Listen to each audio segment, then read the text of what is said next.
money. And today I'm going to talk to you how we can make a lot of money. Money gives us everything, right?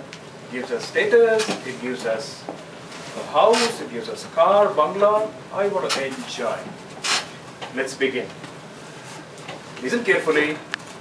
If you lose, you will lose a chance to make money. Let me start with a famous ad. This has caught my attention, of course, many a times. I'm sure you also must have heard this or seen this ad many times. There is a youth, young boy, maybe in his 17s and 18s. He is sleeping on a hammock, just relaxing. There comes an elder. He says, "Hey boy, what are you doing?" I say, "Well, I'm relaxing." "Well, I can see that. But is it the age to relax?" Then he says, "What do I do?" I say, "Get your ass up, go there, study, do something."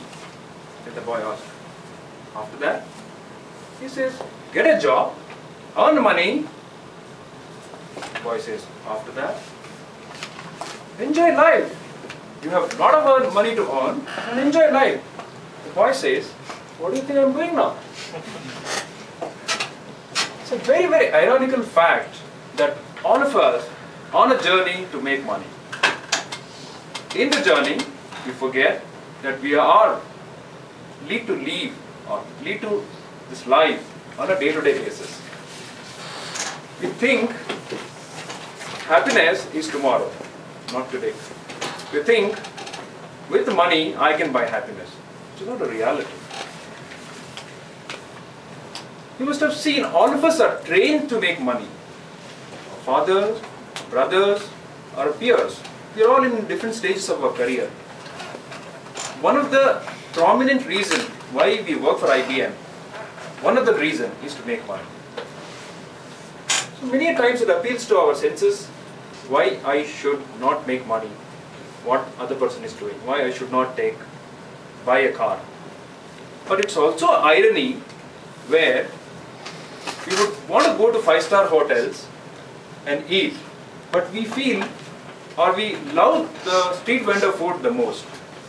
We want to wear the high-line clothes, but we are very comfortable in our pajamas, which are dirty actually, sometimes. Sometimes we want to go on a very long drive in our latest big cars, but we will talk to a friend while walking down the road. This is an irony, isn't it? It always makes me think, why so? Why people always are in dilemmas while they're making money? I would just like to take a few minutes and explain some of the needs. It's somebody called Abraham or Maslow. He has put a very nice theory on Maslow's theory of needs. This is a very powerful tool. I'm sure some of us must have gone through this. However, I still would like to take you through in a very brief fashion. According to him, the first would be the physiological needs, which are like air, water, very physiological, food. So unless that, you are not alive, you are not existing. The second one is your safety needs. To be organized, to have a house somewhere, to have, for example, you can take the city of Bangalore, which will take the safety of your, you being very existing here, is your safety needs. Number 3 is your relationship needs. You want somebody's approval that you are doing something. You in a relationship, either a father, mother, or husband and wife. These are our different needs. The next aspect would be on the esteem, on the self-esteem and the self-awareness. And as you go on top, it's your self-actualization. It's a very important stage. As you see here, a person is moving from a group, generally your physiological needs and everything, happens in a group: food, water, shelter, clothing. To a self-actualization need where it comes to your brain, essentially on your needs. So can you see this flow, how it is happening from a larger to a very, very small need, which actually, according to me, here is where everybody wants to reach to. The self-actualization, the self-realization. It struck me very well when somebody asked me in one of the training program, write or think and write in your notebook what your death stone should be written as. It got me thinking. I said, well, what I should be known as after I die? Should I be known as, oh, this man is a wealth creator, this man is a car buyer, this man is a real estate buyer? Nobody will recognize you like that. People will recognize you either he was a best father, or a good brother, it's a relationship, or they might say, this man helped so many poor to become rich. But nobody will recognize the wealth creator or the car buyer.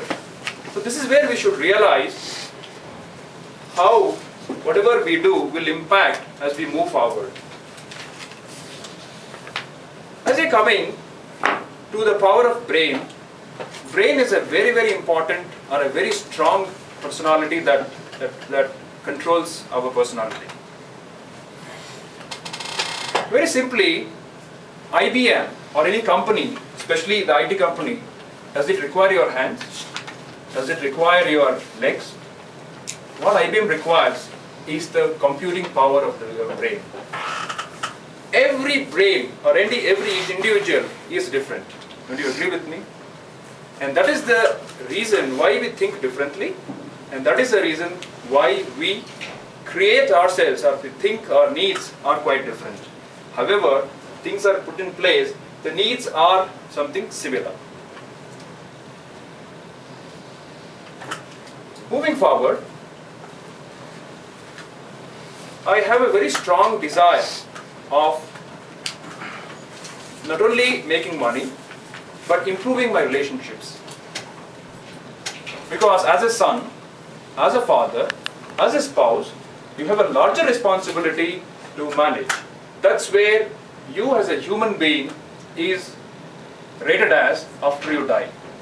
So hence, we will not think about ourselves when we are now in the current, because we think the current is just making money.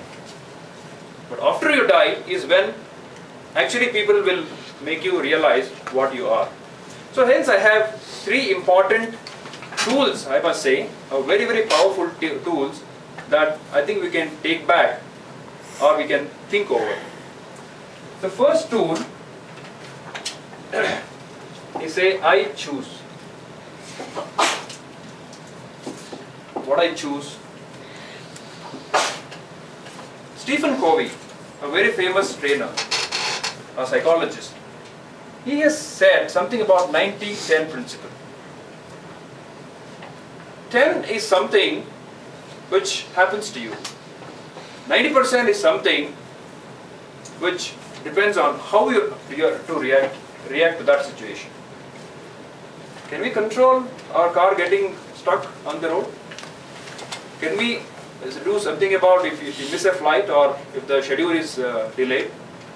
But how we react once we miss that flight, or how we react, how once your car gets stuck, depends on, the 90% depends on that. So hence I say, I choose how I want to react to a situation, how I want to do, or how I want to take care of the situation.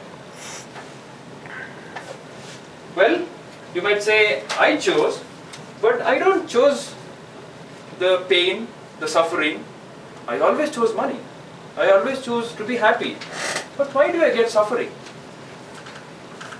The second most important aspect is I am responsible. I am responsible for what? Yes, I am responsible for the suffering also. How? Very interesting incident. Once I saw a cocoon where a butterfly was trying to come out. A small hole just came out, and I was keep watching the cocoon.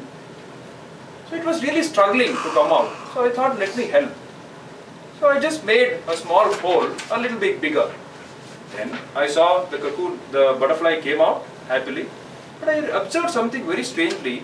The butterfly was fat and its wings were quite wet.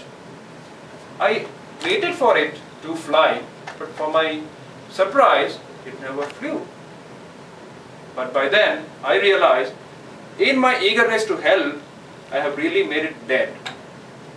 Because it is a nature way to struggle through the different situations, where it will leave its wet body and wetness and the fat body, and it will fly. So in such situation, we are responsible for all the sufferings, and that's where the God help us, or whichever force that we think, an energy helps us to come out of those situations.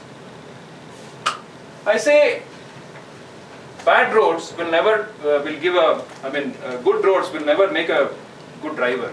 Only a bad road can challenge. So hence, I am responsible even for my suffering. I am responsible for where I stand. And the last and the very powerful which I have come across is, I am a strong human character. I am strong with a strong human character. Character is something that we never think any time. Once British asked Swami Vivekananda, "Hey man, why don't you wear a gentleman dress? What is the dress that you are wearing?" Swami Vivekananda said, "In my culture, tailor does not make the gentleman, but our character makes us as gentlemen." So hence, human character, who has a strong, we say a character always is strong or a weak. A personality, a colorful personality or something. So we need to look at the difference between a personality and a character. Sometimes we look at the personality and somebody, we fall in love with the person. But actually, it's the character that the person lives with us. It's not the personality, it's the character. So the character is a very, very important tool. And hence, with these three strong tools, I always believed that we are the human being and we should take charge of our life. So I also say heart is a very, very fertile ground. You sow happiness, sorrow, fear, it will bear fruits. So it is up to you what you want to reap. So hence I'll ask a request to everybody. So open up your hand, put it on your heart, and say, I chose. I am responsible. I am strong human character.